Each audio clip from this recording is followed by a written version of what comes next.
Nasabi mo na rin ba sa sarili mong ayoko na? Nung panahong ang pakiramdam ay may bigat na. Natanong mo na rin ba sa sarili mong hanggang kailan ba? Nung pakiramdam mo ay wala ng pag-asa. Hanggang kailan ba ako mananatili sa ganito? Hanggang kailan ba titiisin ang lahat ng ito? Akala ko dati kapag madilim na ang langit sa tanghaling tapat ay mayroong nagbabadyang ulan na agad. Pero aking naunawaan, hindi sa lahat ng pagkakataon ay magiging isang katotohanan ang lahat ng ating nasisilayan. Minsan ang madilim na kalangitan hindi naman bumubuhos ng ulan sa ating bubungan. Pero nagbibigay ito ng paalalang minsan kailangan din nating maging handa sa anumang oras at anumang araw. Maging matalino sa ating mga galaw, baka magulat na lang tayo isang araw. Wala na ang yaman na ating iniingatan. Sabi ko noon, kapag dumating ang panahon na muling bumalik ang minahal ko noon, hindi ko na siya papansinin na gaya ng dati. Hindi ko na siya kakausapin na may ngiti sa aking labi. Hindi na ako magiging ako nung panahong puspos ng pag-ibig ang puso. At narito, ang balitang hindi ko inaasahan. Nagulat ako isang araw, may mensaheng dumating sa akin sa isang normal na araw. Mensahe na may pagsuyo, mensaheng may pagpapahayag ng pagsamo sa isang bagay na hindi pa handang ibigay ang patawarin siya sa lahat ng kanyang nagawa. Hindi ko alam paano ko titingnan ng isang pangyayari sa kanyang takdang oras. Ito ba ay nagkataon lamang o may dahilan kaya nandito na naman? Alam ko sa sarili ko na may kakaiba, may hindi maipaliwanag na nadarama, hindi ko alam kung bakit, pero tila mayroong pananabik.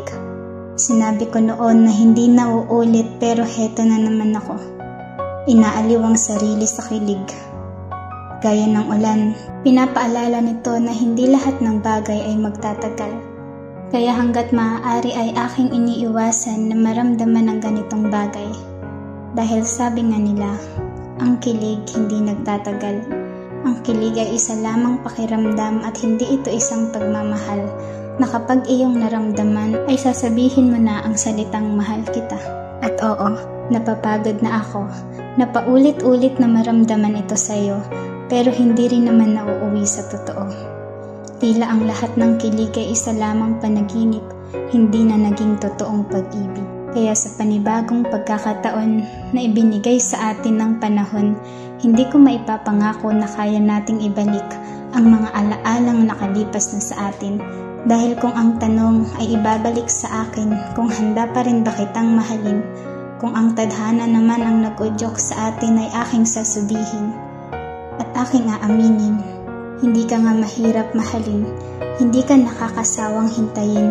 Kung ang tamang panahon ay ngayon nga, syempre, hindi ko na palalampasin kung ang aking damdamin ay katulad pa rin ng dating pagtingin. Ngunit marami nang nagbago simula nung nagkaroon ka ng bago. Simula nung iwan mo ako, simula nung iwan mo ako.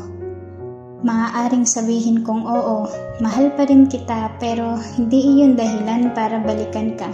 Maaaring sabihin kong oo, hinintay kita, at oo, nangulila ako sa'yo sinta, pero hindi iyon dahilan para kalimutan na lang na minsan ay ikaw ang naging dahilan kung bakit hanggang ngayon ay hindi ko pa rin magawang umahon sa masakit na kahapon.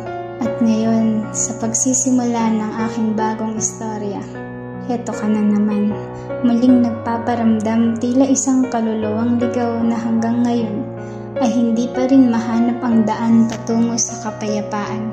Hindi ko alam anong aking gagawin para tuluyang makalaya sa nakaraan natin. Hindi ko alam anong aking gagawin para hindi ka muling makasakit sa akin na hindi ko alam. Basta, hindi ko alam.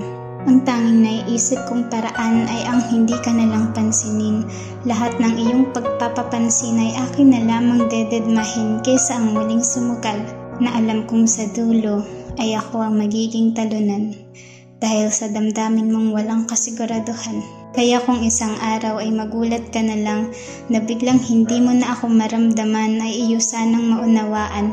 Ang tulang ito ay makarating sana sa iyo, hindi ko gustong maglaho ng biglaan, pero mas lalong hindi ko gugustuhin na muling makita ang sarili sa apat na sulok ng lumbay dahil lang sa hindi ka na maramdaman.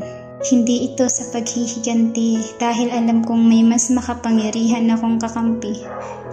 Hindi ito negatibong paraan, isipin mo na lamang na ganito ko gustong iparamdam ang aking pagmamahal. Ang dedmahin ka ay pagpapalaya sa sarili kong ibigin ka ng payapa.